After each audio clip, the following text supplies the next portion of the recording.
All right, let's go to quarterbacks here. We're going to kick off with Danny Dimes, who, after they absolutely smashed the Dolphins in Week 1, we got to hear from Daniel Jones, who was one of the best fantasy quarterbacks of the week, on why he wasn't surprised about the outcome. No, I don't think it was surprising to us. I think, we've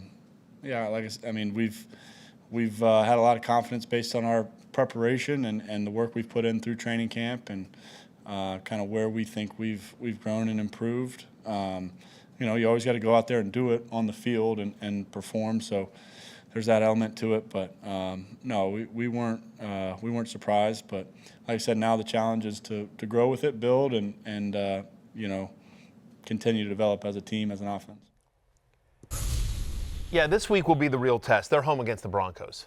That'll be the real test. It's one thing to dominate the Dolphins. It's another thing if you can hold your own against the Broncos. But we talked about this yesterday. We're a believer in Shane Steichen's offense and Daniel Jones' skill set in that offense. Yep, offensive line looked phenomenal. It gave him a ton of time. It was one of the best pass blocking performances from any group this week. Tyler Warren looked great. Michael Pittman looked good. Alec Pierce, deep threat. Also, here's the thing, Connor. Dan Jones, he was willing to throw it downfield. Right. He was taking shots, and that to me, that was the big kind of inflection point as to whether it's going to be viable. And the fact he was willing to throw it down the field makes me think that this offense, I don't think it's going to be as good as it was last week consistently, but I do think it's going to be viable. And with what he gives you with his legs, also he's sniping Jonathan Taylor at the goal line too. He's going to have the Daniel Jones tush push element, the sneaks. I think that he is going to not be shocked at all if he's a top 15 quarterback this year in fantasy. I think in the balance they have. Tyler Warren was awesome in this game. It's someone he can lean on. You brought up Pittman and just taking shots down the field, and we know what he could do as a runner. So, but like you said, this is definitely one, Matthew, where we're kind of wait and see because this matchup is huge in Week 2. Home to Denver, but then at Tennessee, at the Rams, home to Las Vegas. It gets easier after the Broncos, and I don't know that I'd want him as my QB1 in a one quarterback league, but I definitely think he needs to be rostered in more than 5% of leagues, which is where he's currently rostered. And I do think he's a very viable 2-quarterback Superflex league starter to the extent he's in any of those leagues. I think I'd rather have him over guys like C.J. Stroud, to be honest, just because of the rushing. Yeah, for sure. Yeah. And the offensive line is a lot better as well. Rather have him than Tua right now. Yep, absolutely. There's 100%. Some more 49ers injury news, as that just doesn't seem to stop at any point at this point, as you see from Matt Mayoko. Quarterback Brock Purdy has a left shoulder injury and a toe injury. 49ers coach Kyle Shanahan said, Purdy's toe is the bigger concern. And if there's anyone you could trust in this world, it's Kyle Shanahan when it comes to injuries. And by trust, I mean don't expect anything from Brock Purdy or expect the worst at this point, as you see some deeper targets here, Matthew. Yeah, Michael Penix obviously is averaging 38 pass attempts over his last 3 starts.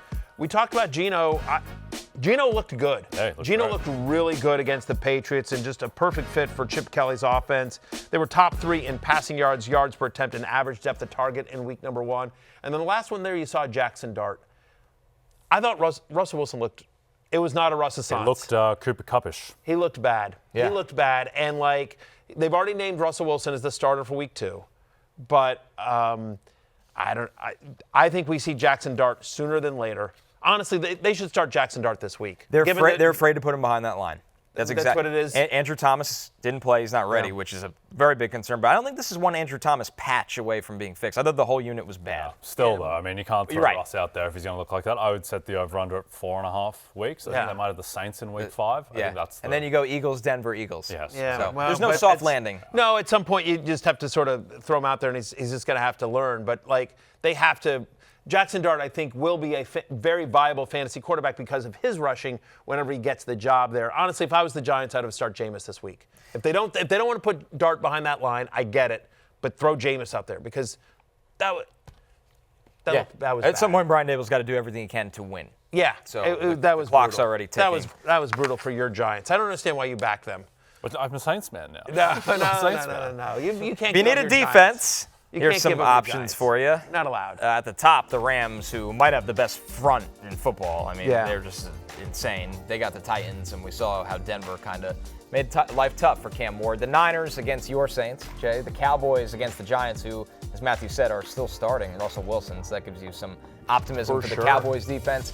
Seattle against the Steelers, and the Chargers against the Raiders. Might be a trickier one if Geno can keep this up. I'm just shocked the Seahawks are available in 80% of leagues. we take this from the league platforms. Like, that's not a made-up number, but, like, we all agree the Seahawks are one of the best defenses in the NFL. Brock Purdy, head coach. Brock Purdy just faced the highest pressure rate of his entire career. Right. Trent Williams is getting destroyed out there. Like, this is an awesome defense. Yeah, it's shocking to me.